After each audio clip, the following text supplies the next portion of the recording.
ਵਾਲੇਕਮ ਜੀ। ਕੀ ਟਾਈਮ ਹੋਇਆ ਵੇ? 11 ਵਜ ਗਏ ਤੇ 10 ਵਜ ਗਏ ਨੇ। ਕਿੱਥੇ ਚਲੇ ਗਏ ਹੋ? ਹਾਂਜੀ ਜੈਕਟ ਐ ਪਈ ਹੈ, ਪਹਿਲੇ ਬਾਹਰ ਨਿਕਲੇ ਨੇ, ਅਸੀਂ ਚੱਲੇ ਆ ਜੀ। ਕੱਪੜੇ ਵੇਖੋ ਤੈਅ ਕਰਕੇ ਰੱਖੇ ਨੇ ਬੱਚਿਆਂ ਨੇ, ਇਹਦੇ ਵਿੱਚੋਂ ਹੀ ਤੈਅ ਚੀਜ਼ਾਂ ਕੱਢਦੇ ਨੇ ਤੇ ਉਲਟ ਪੁਲਟ ਕੁੱਤੇ ਨਹੀਂ ਜਾਣਾ। ਇਹ ਲਓ ਜੈਕਟ ਜੀ। ਮੈਂ ਨਾ ਕੱਲ੍ਹ 'ਚ ਤੈਅ ਕਰਕੇ ਕੱਪੜੇ ਰੱਖੇ ਸਨ ਤੇ ਇਹਨਾਂ ਨੇ ਕੁਛ ਬੱਚੇ ਨਾ ਕਿਸੇ ਨੇ ਪੈਂਟ ਕੱਢੀ ਹੈ ਤੇ ਸਾਰੀ ਹਿਲਾ ਛੱਡੀ ਟੋਕਰੀ। ਤੇ ਖੈਰ ਪਾਓ ਜੈਕਟ। ਅਸੀਂ ਕਿੱਥੇ ਚੱਲੇ ਆ? नाश्ता हम नाश्ता मेरा नाश्ता तो हो गया, कसम मजाक नहीं है। ਫਿਰ ਅਸੀਂ ਘਰ ਰਹਿੰਦੇ ਆ। ਹਾਂ ਚਲੋ ਅੱਜ ਸਾਡੇ ਨਾਲ ਅਫਾਨ ਸਾਹਿਬ ਵੀ ਜਾ ਰਹੇ ਨੇ ਤਾਂ ਸਾਨੂੰ ਪਤਾ ਨਾ ਉਸ ਰਾਹ ਹੀ ਜਾਣਾ ਵੇ। ਚਲੋ ਅਫਾਨ ਨਾਲ ਹੈ ਨਾ। ਅਫਾਨ ਅਫਾਨ ਦੀ ਲਾਟਰੀ ਨਿਕਲ ਆਈ। अस्सलाम वालेकुम ਕਹਿੰਦਾ ਤੇ ਜੂਤਾ ਪਹਿਨ ਲਓ। ਚਲੇ ਜੀ। ਮੌਸਮ ਤਾਂ ਬੜਾ ਅੱਛਾ ਸੀ, ਜਾਣਾ ਸੀ ਨਾਸ਼ਤਾ ਕਰਨ, ਇੱਕਦਮ ਸਾਡਾ ਪ੍ਰੋਗਰਾਮ ਬਣਿਆ ਹੈ। ਚਾਹ ਅਸੀਂ ਨਾਲ ਲੈ ਆਏ। ਅਫਾਨ ਸਾਹਿਬ ਸਾਡੇ ਨਾਲ ਨੇ ਅੱਜ। फन ਤੁਸੀਂ छाँ इधर से पकड़ो, गर्म है। अब्बा जी कूड़ा उठाएंगे। चाबी ले आए हो ना? ना कहो बच्चे सुते हैं ना सारे। अच्छा गड्डी दी है ना, वे ले। हाँ चलो कोई नहीं, लुकमान उठ जाता, बाकी का तो मेरे एडा कोई नहीं। मैं भी फड़ ला फान, मैं चाय पकड़ू, गिरा ना देना। चलो हाँ अच्छा, फान हमारे साथ है, हमारा छोटू सा पार्टनर बन गया है फान। नहीं तो फान तो सुता होंदा ते असीं अजे फान उठ्या, फान नूं सुला मारी फान ते फटाफट डब्बे वांगू रेडी। मैं भी साथ जाऊँगा। तो खाना इन्हें सारा कुछ है। फान क्या खाना है उधर नाश्ते में? हलीम लो। ਇਹਦੇ ਖਾਣੇ ਨਾ ਸਹੀ ਵੱਡੇ झटकियां वाले खाने ने, हलीम। और की खाना होना से क्या और खाते थे वो? निहारी। हाँ निहारी। हाल कूड़े चाबी ते नहीं सुट छड़ी गड्डी दी भी। ਮੈਨੂੰ ਨਾ ਹਰ ਦਫਾ ਇੱਕ ਮਸਲਾ ਰਹਿੰਦਾ ਵੇ ਮੇਰੀ ਜਾਨ ਨੂੰ ਕਿ ਮੈਂ ਪੂਰਾ ਸੁੱਟੇ ਨਾਲ ਮੇਰੀ ਅੰਗੂਠੀ ਡਿੱਗ ਪਈ ਉੱਥੇ। ਸੱਚੀ ਮੁੱਚੀ? ਹਰ ਦਫਾ ਮੈਨੂੰ ਲੱਗਦਾ। ਅੱਛਾ ਤੁਸੀਂ ਘਰੋਂ ਲੈ ਕੇ ਆਏ ਹੋ ਅੰਗੂਠੀ? ਪਤਾ ਨਹੀਂ। ਨਹੀਂ ਮੈਨੂੰ ਨਹੀਂ ਲੱਗਦਾ, ਮੈਨੂੰ ਨਹੀਂ ਪਤਾ ਕਿੱਥੇ ਵੇ ਘਰ ਵੀ ਬੱਲਾ ਆਲਮ, ਮੈਂ ਐਵੇਂ ਕਹਿ ਦਵਾਂ। ਚਲੋ ਜੀ चलो नीचे चले, गाड़ी नीचे है। चलो जी दरवाजा खुला है। पापा को पकड़ा दो चाय, मैनू यही वह मैंने ना तो चार रोड देनी। चले जी गाड़ी बाहर निकालते हैं। बगैर नंबर तो गड्डी खिला रही है। स्टार्ट वाले ला गए लाल रंग का पेपर ते गड्डी चुको। साढ़े भी एक बार ला के गए सन ना, ला के नहीं सी गए, कहन आए सी कि तुसी गड्डी आप मेल्डिंग में। हाँ ਇਹਦੇ ਹਾਂ ਮਤਲਬ ਅਸੀਂ ਨਾ ਨਵੀਂ ਗੱਡੀ ਲਈ ਸੀ ਤੇ ਹਜੇ ਨਾ ਉਹਦਾ ਨਾਮ ਵਗੈਰਾ ਨਹੀਂ ਸੀ ਲਵਾਇਆ, ਇੰਜ ਨੰਬਰ ਸ਼ੰਬਰ ਨਹੀਂ ਸਨ ਲੱਗੇ ਤੇ ਪਾਰਕਿੰਗ ਤੇ ਸਾਡੀ ਹੈ ਲੇਕਿਨ ਉਹਨਾਂ ਨੇ ਨਹੀਂ ਖਿਲਾਰਨ ਦਿੰਦੇ। ਉਹੀ ਤੇ ਮੈਂ ਕਹਿ ਰਹੀ ਪਾਰਕਿੰਗ ਸਾਡੀ ਏ, ਅਸੀਂ ਖਿਲਾਰ ਸਕਦੇ ਲੇਕਿਨ ਇੱਥੇ ਨਹੀਂ ਪਰਮਿਸ਼ਨ ਬਗੈਰ ਨੰਬਰ ਤੋਂ ਗੱਡੀ ਖਿਲਾਰਨ ਦੀ। ਹਾਂ ਮੈਲਡਿੰਗ ਮਤਲਬ ਗੱਡੀ ਨਾਮ ਹੋਣੀ ਚਾਹੀਦੀ, ਅੰਦਰਾਜ ਹੋਣਾ ਚਾਹੀਦਾ। ਬਗੈਰ ਅੰਦਰਾਜ ਤੋਂ ਤੁਹਾਡੀ ਪਾਰਕਿੰਗ ਹੈ ਜੋ ਮਰਜ਼ੀ, ਲੇਕਿਨ ਤੁਸੀਂ ਗੱਡੀ ਨਹੀਂ ਖਿਲਾਰ ਸਕਦੇ। ਹੁਣ ਮੇਰੇ ਮੀਆਂ ਨੇ ਇੱਕ ਸ਼ਿਕਾਇਤ ਲਾਣੀ। ਠਹਿਰੋ ਜ਼ਰਾ,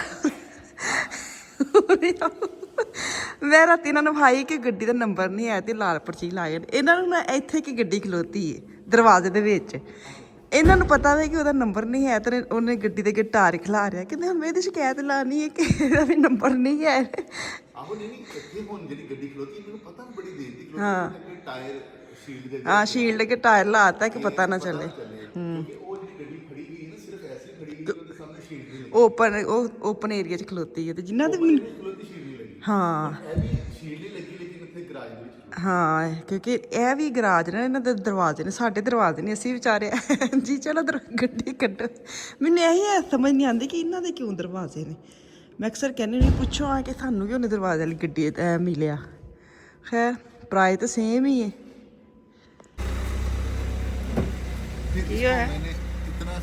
लाइटें लगाई हैं जी। रात को मुझे एक्स्ट्रा पापा ने बुलाया है, नीचे आओ मैंने कुछ दिखाना है। बत्ती हाँ दिखाना है जनाब। मैं ਤੁਹਾਨੂੰ ਅਕਸਰ ਕਹਿਣਾ ਹੁੰਦਾ ਹਾਂ ਕਿ ਤੁਹਾਡੇ ਤੁਸੀਂ ਜਿੰਨੇ ਮਰਜ਼ੀ ਬੁੱਢੇ ਹੋ ਜਾਓ, ਹਾਂ ਤੁਹਾਡੇ ਅੰਦਰ ਇੱਕ ਬੱਚਾ ਹੁੰਦਾ ਹੈ, ਉਹਨੂੰ ਤੁਸੀਂ ਆਪੇ ਹੀ ਮਾਰਨਾ ਹੁੰਦਾ ਹੈ, ਆਪੇ ਤੁਸੀਂ ਉਹਨੂੰ ਨਾਲ ਨਾਲ ਲੈ ਕੇ ਚੱਲਣਾ ਹੁੰਦਾ ਹੈ। ਹੁਣ ਮੈਂ ਇਹ ਚੀਜ਼ ਹੁਣ ਇੱਥੇ ਨਾ ਲਾਈਟਾਂ ਲਗਾਈਆਂ ਨੇ, ਮੈਨੂੰ ਅੱਛੀਆਂ ਲੱਗੀਆਂ ਬੱਚਿਆਂ ਵਾਂਗੂ। ਪਿੱਛੇ ਵੀ ਲੱਗੀਆਂ ਨੇ ਨਾ, ਪਿੱਛੇ ਪੈਰਾਂ ਵੱਲ ਲੱਗੀਆਂ ਠਹਿਰੇ ਤੇ ਪਿੱਛੇ ਵਹਾਨੀ ਗੱਡੀ ਤੇ ਬੰਦ ਕਰੋ ਜਰਾ, ਸ਼ੋਰ ਹੀ ਨਹੀਂ ਨਾ ਆਂਦਿਆ। ਵੇਖੋ ਜੀ ਪੈਰਾਂ ਵੱਲ ਵੀ ਲੱਗੀਆਂ ਨੇ ਲਾਈਟਾਂ, ਬਹਿੰਦੇ ਤੇ ਨਜ਼ਰ ਆਉਂਦੀਆਂ ਰੰਗ ਭਰੰਗੀਆਂ ਹੈ। ਮੈਨੂੰ ਇਹਨਾਂ ਰਾਤੀ 11 ਵਜੇ ਫੋਨ ਕੀਤਾ, ਮੈਂ ਨਾ ਗੱਡੀ 'ਚ ਕੁਝ ਕੀਤਾ ਤੇ ਆ ਕੇ ਵੇਖ। ਮੈਂ ਕਿਹਾ ਪਤਾ ਨਹੀਂ ਕੀ ਵੇਖਣਾ, ਮੈਂ ਬਹਿ ਕੇ ਦੱਸ ਰਹੀ ਆ ਕਿ ਮੈਂ ਤੈਨੂੰ ਬਹਿ ਕੇ ਵਹਾਣ, ਮੈਂ ਬਹਿ ਕੇ ਵੇਖ ਇਹ ਰੋਸ਼ਨੀ ਇੰਜ ਇਹਨਾਂ ਦੇ ਪੈਰਾਂ ਵਾਲੇ ਇੰਜ ਬੈਕ ਸਾਈਡ ਤੇ। ਅੱਛਾ ਮੈਨੂੰ ਇਹਨਾਂ ਨੇ ਬੁਲਾਇਆ 11 ਵਜੇ, ਅਸੀਂ ਚੰਗਾ ਭਲਾ ਮੈਂ ਯਾਰ ਵਿਸ਼ਾਲ ਡਰਾਮਾ ਵੇਖਣ ਲੱਗੇ ਸਾਂ, ਮੇਰੀ ਜ਼ਿੰਦਗੀ ਹੈ ਤੂੰ एपिसोड ਉਹਦੀ ਆ गई। ਹੁਣ विशाल ਨੂੰ ਕਿਹਾ विशाल मैं 10 मिनट में आती हूँ, कहाँ जा रही? मैंने कहा आपके पापा ने गाड़ी में कुछ किया, वो कह रहे देखना। मैं तो गड्डी च आई, कहते ए वे मैं पैरों वाल बत्तियां लाइयां। ਇਹ ਨਾਰਮਲ ਹੈ ਸੁਣਨ ਦੇ ਵਿੱਚ ਬਹੁਤ ਅਜੀਬ ਜਿਹਾ ਲੱਗਦਾ ਯਾਰ, ਬੱਤੀਆਂ ਲਾਈਆਂ ਤੇ ਤੁਸੀਂ ਜਿਹੜੇ ਨਾ ਦਿਖਾਉਂਦੇ ਹੋ, ਠੀਕ ਹੈ। ਲੇਕਿਨ ਮੈਂ ਗੱਲ ਇਹ ਕਰਨ ਦਿਆਂ ਵਾ ਕਿ ਲੁਕਮਾਨ ਕਹਿੰਦਾ ਹੁੰਦਾ ਅੱਲਾਹ ਤਾਲਾ ਜ਼ਿੰਦਗੀ ਦੇਵੇ, ਲੁਕਮਾਨ ਕਹਿੰਦਾ ਕਿ ਅਗਰ ਤੁਸੀਂ ਆਈਫਲ ਟੂਮ ਵੇਖਣ ਜਾਓ ਨਾ, ਜਿਹਨੂੰ ਕੀ ਕਹਿੰਦੇ ਆਈਫਲ ਟਾਵਰ ਤੁਸੀਂ ਵੇਖਣ ਜਾਓ, ਇੱਕ 70 ਸਾਲ ਦਾ ਬਾਬਾ ਜਾਂ ਇੱਕ 10 ਸਾਲ ਦਾ ਜਿਹੜਾ ਬੱਚਾ ਹੈ ਨਾ, ਉਹ ਦੋਵੇਂ ਵੇਖਣਗੇ ਨਾ, ਉਹਨਾਂ ਦੋਵਾਂ ਦੀ ਫੀਲਿੰਗ ਜਿਹੜੀ ਨਾ ਇੱਕੋ ਜਿਹੀ ਹੋਏਗੀ। ਬੱਚਾ ਜਿਹੜਾ ਨਾ ਉਹ ਤੁਹਾਨੂੰ ਆਪਣੀ ਫੀਲ ਵਿਖਾ ਸਕਦਾ ਉਹ ਆਈਫਲ ਟਾਵਰ, ਲੇਕਿਨ 70 ਸਾਲ ਦੇ ਅੰਦਰ ਬਾਬੇ ਦੇ ਅੰਦਰ ਵੀ ਉਹੀ ਫੀਲ ਹੁੰਦੀ ਹੈ, ਲੇਕਿਨ ਉਹ ਵਿਖਾਣਾ ਨਹੀਂ ਚਾਹ ਰਿਹਾ ਹੁੰਦਾ। ਉਹਨੂੰ ਇਹ ਹੁੰਦਾ ਕਿ ਮੈਂ ਨਾ ਹਰਕਤ ਉਹ ਨਾ ਕਰਾਂ ਕਿ ਬੁਰੀ ਲੱਗੇ, ਕਿਉਂਕਿ ਮੈਂ ਹੁਣ ਬੱਚਾ ਨਹੀਂ ਰਿਹਾ ਨਾ। ਮੇਰਾ ਪੁਆਇੰਟ ਗੱਲ ਕਰਨ ਦਾ ਜਨਾਬ ਵਾਲੀ ਹੈ ਵੇ, ਫਿਰ ਆ ਗਈ ਗੱਲ ਉੱਥੇ ਕਿ ਤੁਹਾਡੇ ਅੰਦਰ ਹਮੇਸ਼ਾ ਬੱਚਾ ਰਹਿੰਦਾ ਹੈ, ਤੁਸੀਂ ਉਹਨੂੰ ਆਪੇ ਮਾਰ ਸਕਦੇ ਹੋ ਜਾਂ ਉਹਨੂੰ ਤੁਸੀਂ ਸਾਰੀ ਉਮਰ ਨਾਲ ਨਾਲ ਆਪਣੇ ਲੈ ਕੇ ਤੁਰ ਸਕਦੇ ਹੋ। ਮੈਂ ਜਿਹੜਾ ਕੰਮ ਕਰਨ ਦਿਆ ਸੀ ਨਾ ਤੈਨੂੰ ਵਿਖਾਇਆ, ਇਹ ਮੈਂ ਕੀਤਾ ਵੀ ਮੈਨੂੰ ਅੱਛਾ ਲੱਗਾ, ਔਰ ਮੈਂ ਤੇਰੇ ਨਾਲ ਸ਼ੇਅਰ ਕੀਤਾ ਕਿ ਤੂੰ ਮੇਰੀ ਸਹੇਲੀ ਵੀ ਹੈ, ਤੂੰ ਮੇਰੀ ਬੁੱਢੀ ਵੀ ਹੈ। ਮੈਂ ਰਾਤੀ ਕੁਛ ਨਹੀਂ ਕਿਹਾ, ਲੱਗਾ ਵਾਹ ਜੀ ਵਾਹ, ਵਾਹ ਜੀ ਵਾਹ। ਮੈਂ ਜੀ ਕਿਹਾ ਉਹ ਬਹੁਤ ਅੱਛਾ, ਬਹੁਤ ਮਿਹਨਤ ਕੀਤੀ ਹੈ, ਬਹੁਤ ਤਾਰੀਫਾਂ ਕਰਕੇ ਨਾ। ਫਿਰ ਮੈਨੂੰ ਆਈਸ ਵੀ ਮਿਲੀ कि चल तेरे मैं आइसक्रीम खवा के लिया। फिर मैं विशाल ने फोन किया, विशाल आप ना अभी रुको मैं आती हूँ, मैं तेरा बत्तियां वेख लवां। फिर ਅਸੀਂ ਅੱਧੇ ਘੰਟੇ ਬਾਅਦ ਘਰ ਆ ਕੇ ਤੇ ਅਸੀਂ ਡਰਾਮਾ ਵੇਖਿਆ ਸੀ। ਰਾਤੀ ਸਾਨੂੰ ਕਿੰਨੇ ਲੰਮਾ ਪੈ ਗਿਆ, ਉਹ ਰਾਤੀ ਬਹੁਤ ਮੱਤ ਵੱਜ ਗਈ ਸੀ। 2 ਕਿਸ਼ਤਾਂ ਅਸੀਂ ਇਕੱਠੀਆਂ ਵੇਖ ਰਹੀਆਂ ਸਨ, ਤੋਬਾ 1 ਘੰਟੇ ਦਾ ਹੀ ਸੀ, ਅੱਧੇ ਦੇ ਘੰਟੇ ਦੀ 40 ਮਿੰਟ ਦੀ ਹੁੰਦੀ ਹੈ ਐਪੀਸੋਡ, ਪਰ ਥੱਕ ਗਏ ਸੀ। ਇੱਕ ਵੇਖੀ ਜਾਂਦੀ ਇੱਕ ਟਾਈਮ ਤੇ। ਆ ਚਲਿਆ ਇਹ ਸਾਡਾ ਦੇਸੀ ਨਹੀਂ, ਸਾਡੇ ਸਾਰੇ ਸ਼ੁਕਰ ਅਲਹਮਦੁਲਿਲਾ ਦੇਸੀ, ਸਾਰੇ ਬੱਚੇ ਦੇਸੀ ਨੇ, लेकिन ਤੋਰੀਆਂ भी खा जाते हैं। अब लॉटरी निकल आई है अफान की। अब आफिया ने खाना खुना कुछ नहीं है उस जगह पे जहाँ हम जा रहे हैं, लेकिन उन्हें इतराज एडा करना है, मुझे उठाया नहीं है। अफान जो लेके चले हैं, अफान की जगह तो बाजी या भाई जाए फिर कोई इशू नहीं। अच्छा जी। अफान टुर गए फिर ते आफिया बाजी ने फिर फुल अपनी बुकिंग करानी है नेक्स्ट वाली। फिर मैनू की खवाना है। अस्सलामुअलैकुम जी, कैसे हैं आप सब? मैं जा रही हूँ जी आज नाश्ता करने। तुसी कहते हो बाजी तुसी ढिले ढिले क्यों बोल रहे हो? ਉਹ ਜਿਹੜਾ ਨਾਸ਼ਤਾ ਕਰਕੇ ਘਰ ਆ ਕੇ ਮੈਂ ਵੀਡੀਓ ਅਪਲੋਡ ਕਰਨੀ ਤੇ ਉਹ ਨਾਸ਼ਤਾ ਨਾ ਮੇਰੇ ਸਿਰ ਨੂੰ ਚੜ ਗਿਆ। ਹੁਣ ਮੈਂ ਬੋਲ ਨਹੀਂ ਸਕਦੀ ਕਿਉਂਕਿ ਉੱਥੇ ਮੈਂ ਖਾ ਕੇ ਹਲਵਾ ਪੂਰੀ, ਤੁਹਾਨੂੰ ਪਤਾ ਹਲਵਾ ਪੂਰੀ ਖਾ ਕੇ ਸਿਰ ਘੁੰਮਦਾ, ਫਿਰ ਹੁੰਦਾ ਬਸ ਪਰੇ ਪਰੇ ਹੋ ਜੋ। ਮੈਂ ਹੋਵਾਂ ਤੇ ਮੇਰਾ ਕੰਬਲ ਹੋਵੇ ਤੇ ਮੇਰਾ ਬਿਸਤਰਾ ਹੋਵੇ, ਅਸੀਂ ਮੈਂ ਮੇਰੇ ਮੀਆਂ ਔਰ ਅਫਾਨ ਨੇ ਤਾਂ ਖੈਰ ਇਤਨਾ ਖਾਇਆ ਨਹੀਂ। ਓਏ ਹੋਏ ਕੋਈ ਅਸੀਂ ਸੁੱਤੇ ਆ ਕੇ ਤੇ ਖੈਰ ਮੈਂ ਉੱਠ ਕੇ ਹੁਣ ਵੀਡੀਓ ਮੈਂ ਬਣਾਈ, ਮੈਂ ਕਿਹਾ ਨਾਲ ਸ਼ੇਅਰ ਕਰਾਂ। ਅੱਜ ਹਫਤਾ ਸੀ ਤੇ ਅੱਜ ਦਿਲ ਕੀਤਾ ਕਿ ਅੱਛਾ ਜਿਹਾ ਨਾਸ਼ਤਾ ਕਰਕੇ ਆਨੇ ਆ। ਅਸੀਂ ਪਹੁੰਚ ਗਏ ਆ, ਬਾਹਰ ਨਹੀਂ ਵੇਖਣ ਲੱਗੇ ਸਹੀ ਲੱਗੇਗੀ ਨਹੀਂ। ਨਹੀਂ ਮੈਂ ਵੀ ਬਾਹਰ ਆ ਜਾਵਾਂ, ਵੇਖ ਨਹੀਂ ਜਾਣਾ, ਆ ਜਾਓ ਵੇਖ ਲੈਂਦੇ ਆ। ਜੇ ਵੇਖ ਨਹੀਂ ਤਾਂ ਫਿਰ ਮੈਂ ਬੈਠੀ ਰਵਾਂ। ਨੂੰ ਲੱਗਦਾ ਤੇ ਹੈ ਵੇ ਸਹੀ ਲੱਗ ਗਈ ਹੈ। ਅਸੀਂ ਚੱਲਦੇ ਆਂ ਬਾਹਰ, ਗੱਡੀ ਤੇ ਨਹੀਂ ਆਉਂਦੇ। ਨਹੀਂ ਇਹਨਾਂ ਨੇ ਗੱਡੀ ਲਾਈ ਬੜੀ ਔਖੀ ਕਿਉਂਕਿ ਪਿੱਛੇ ਵੀ ਲਿਆ ਵਾਲਾ ਸੀ ਸਹੀ।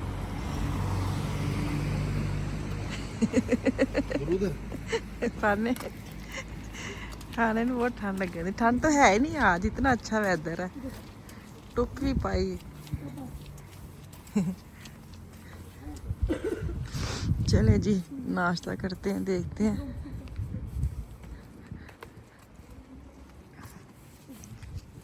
ਇਹ ਕੀ ਹੈ? ਇਹ ਕੀ ਸੀ? ਅੱਛਾ ਤੁਸੀਂ ਡਾਇਰੈਕਟਰ ਹੋ ਆਪਣੇ ਵੱਲੋਂ? ਆਪਣੇ ਵੱਲੋਂ ਹਾਂ। ਅੱਛਾ ਮਤਲਬ ਮੈਂ ਤੈਨੂੰ ਤੇ ਸਹੀ ਕੀਤਾ ਵੇ ਡਾਇਰੈਕਟ ਕਰ ਕਰਕੇ। ਅੱਛਾ ਅੱਛਾ ਝਿੜਕਾ। ਉਹ ਭਾਜੀ ਤੁਸੀਂ ਬੜੇ ਸਖਤ ਵਾਲੇ ਡਾਇਰੈਕਟਰ ਹੋ। ਤੁਸੀਂ ਆਂਦੇ ਡਾਇਰੈਕਟਰ ਕੋਈ ਫਿਲਮ ਨਹੀਂ ਬਣਾ ਸਕਦਾ।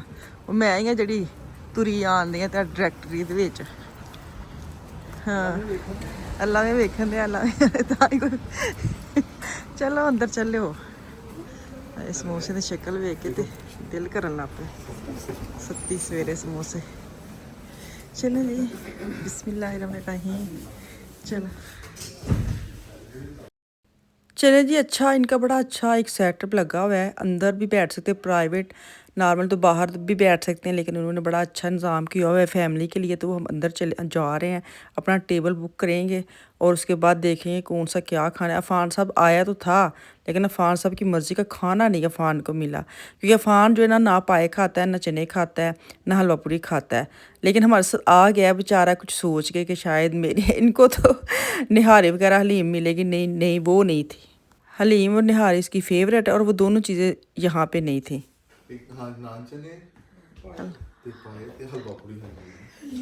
हलीम तो नहीं होनी, फ्रूट स्टूक में हलीम तो नहीं होती। फ्रूट स्टूक में चने होते हैं, पाए होते हैं, हलवा पूरी होती है। पाए ऐसे खू के वो फूस होते हैं उसको पकाने के लिए, जो मैं घर में भी बनाती हूँ। वो शोरबा सा होता है, आप मुझे पता, आप नहीं खाते, भाई खाता है वो। हाँ चलें जी, दिखा लो मुझे वो इसका पेपर दिखाओ, क्या क्या ये खाने वाला ये फ्रूट स्टूक का 15 € पर पर्सन। हलवा पूरी है, नान चने हैं, लाहौरी चना यखनी, पाए, लाहौरी चना मटर, मुर्ग चना, लाहौरी चना, दाल मखनी, मटर, शाही पनीर। अच्छा, ਅਸੀਂ तो वैसे यही खाना है, हलवा पूरी तो लाहौरी चना का। प्राइस वेख लो जी तुसी इधर की। अच्छा फान में सुना के अपना गुग्गा जा चोना, गुग्गा जा चोना, गुग्गा जा मोटा मेरा। ला दे टोपी, टोपी तार दो। इतनी वेखा थल्ली पुली दी टोपी पाई, उतली भी पाई। इतनी जी ठंड, बाबा ने तो जैकेट तो बगैर अंदर आए ने। इतना अच्छा वेदर है आज, घुंड कबूतरी बने है। तो सोहना लगना है, सोहना लगना है तू। ਇੱਥੇ ਆ ਗਿਆ फ्रैश हलवा पूरी निकल के आई। चने नाल सी, नाल अच्छे फ्रैश वाले नान, फ्रैश नान आ रहे थे। लेकिन ज़्यादा ही खाना मंगवा लिया, क्योंकि अफ़ान का पता नहीं था कि उसने खाना नहीं। और हलवा जो है ना, वो वैसे भी एक प्लेट होती तो हमारे लिए काफ़ी होता था, क्योंकि चने ये खा लेते हैं, बाकी शोरबा वगैरह चलो मिक्स करके हम खा लेते। खाना बड़ा अच्छा था। इतना फ्रैश नाश्ता मिल जाए तो फिर नींद तो आप ही आनी है ना। तो चलो जी, इतने मैनू तो इजाज़त, वापस आऊँगी कल। अल्लाह हाफिज़।